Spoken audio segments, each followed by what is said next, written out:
चिपळूण संगमेश्वर, पुढे लांजा राजापूर.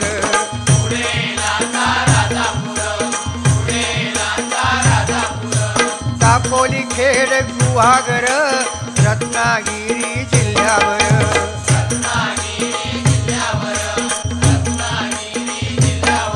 हो, गणपतीचे दिवस इले, सगळ्यांचा आनंद गगनात मावाना.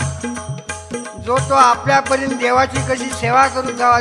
पूर्वी काय होता, आमचे आजोबा वगैरे सांगत, त्या गणपतीची किंमत फक्त ₹1.5 होतो. आता खरा वाटायचा नाही, कारण दिवस बदलले. आता तो